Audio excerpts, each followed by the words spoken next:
Hello, folks. Good to see you all. When I announced in early December that I had a goal that I set of administering 100 million shots for the virus in the first 100 days of our office, 100 million shots in 100 days. It was considered ambitious. Some even suggested it was somewhat audacious. Experts said that the plan was, quote, definitely aggressive, and distribution would have to be seamless for us to be successful. One headline simply put it, quote, it won't be easy, end of quote. Well, it wasn't. When we took office, there was a lot that had to be done. We needed more vaccines, more vaccinators, more places for people to get vaccinated. And we needed a whole-of-government approach. So I directed Jeff Zients, the coordinator of our COVID-19 response, to put us on a war footing, and I meant that in a literal sense, to get us on track to truly beat this virus.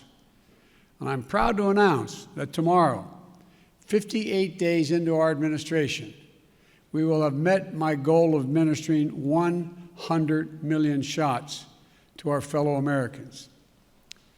That's weeks ahead of schedule, and even with the setbacks we faced during the winter storms. And there's another big step on the path to putting checks in pockets and shots in people's arms.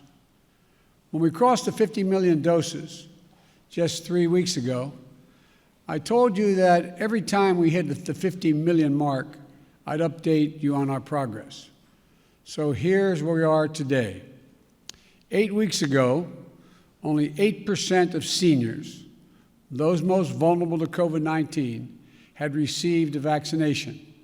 Today, 65% of people aged 65 or older have received at least one shot, and 36% are fully vaccinated. And that's key, because this is the population that represents 80% of the well over 500,000 COVID-19 deaths that have occurred in America. We have nearly double the amount of vaccine doses that we distribute to states, tribes, and territories each week. We have gone from 1 million shots a day that I promised in December before we were even sworn in to an average of 2.5 million shots a day, outpacing the rest of the world significantly. And here's how we accomplished this. Using the power given to a president under the Defense Production Act, we expedited critical materials in vaccine production, such as equipment, machinery, and supplies. We work with vaccine manufacturers to speed up the delivery of millions more doses and brokered a historic manufacturing partnership between competing companies who put patriotism and public health first.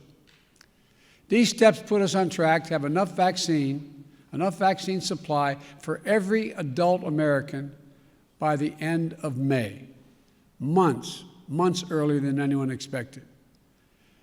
And we stood up or supplied more than 600 community vaccination sites that are administering hundreds of thousands of shots per day.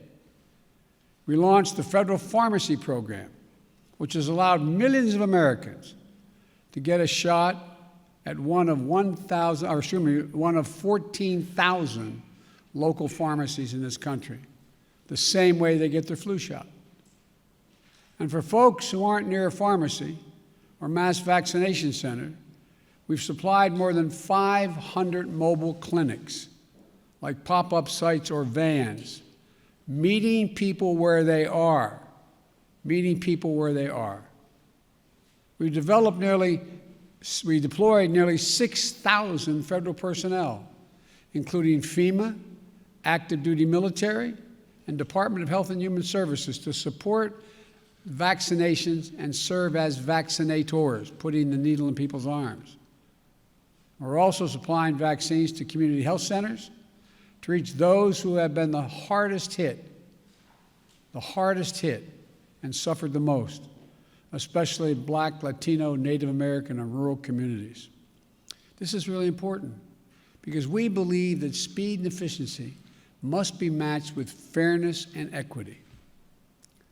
Now, when President Harris and I took a virtual tour of a vaccination center in Arizona not long ago, one of the nurses on that tour, injecting people, giving vaccinations, said that each shot was like administering a dose of hope.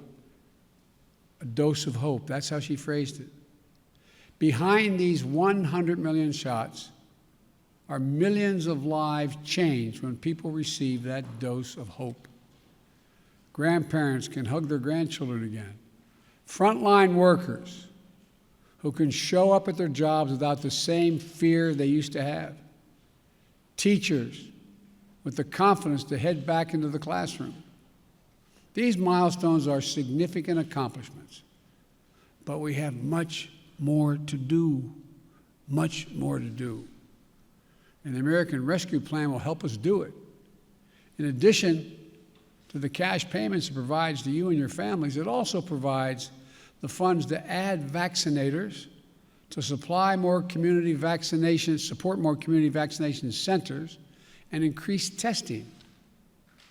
It'll help us accelerate nationwide efforts to reopen our schools safely. And as I told the nation last week, I've directed all states, tribes, and territories to make all adults eligible to be vaccinated no later than May the 1st. I'm glad to see that several states are already taking that step to make more and more Americans eligible, even before May 1st. Tomorrow, we will hit 100 million doses our administration has administered. But I've always said, that's just the floor. We will not stop until we beat this pandemic. Next week, I will announce our next goal to put shots in arms. This is a time for optimism, but it's not a time for relaxation. I need all Americans, I need all of you to do your part. Wash your hands, stay socially distanced, keep masking up as recommended by the CDC, and get vaccinated when it's your turn. Now's not the time to let down our guard. In the last week, we've seen increases in the number of cases in several states. Scientists have made clear that things may get worse as new variants of this virus spread. Getting vaccinated is the best thing we can do to fight back against these variants. While millions of people are vaccinated, we need millions more to be vaccinated. And again, I need you to get vaccinated when it's your term and you're able to do that. I need your help. I need you to help. Not just the country, but your family, your friends, your neighbors. Get them vaccinated as well. If we keep our guard up, stick together, and stick with the science, we can look forward to a 4th of July that feels a bit more normal, with small groups able to gather for cookouts in backyards, and where we begin to declare our independence on Independence Day from the virus. Look, together we're going to come through this stronger, with renewed faith in each other and our government that fulfills its most important function, protecting the American people. Let me be clear again. Wearing this mask in the meantime, making sure you wash your hands, making sure you socially distance and listen to the CDC. We've got to reach the point where we have herd immunity, meaning where we have a vast majority of the American people have been vaccinated before we can stop wearing these. So please, please, don't let what you see happening in Europe and you see on television. Keep the faith. Keep wearing the mask. Keep washing your hands. And keep socially distanced. We're going to beat this. We're way ahead of schedule, but we got a long way to go. So I just wanted to bring you up to date. I thank you very much, and may God bless America. May God protect our troops. Thank you so much. Mr. President, Vladimir Putin wants to open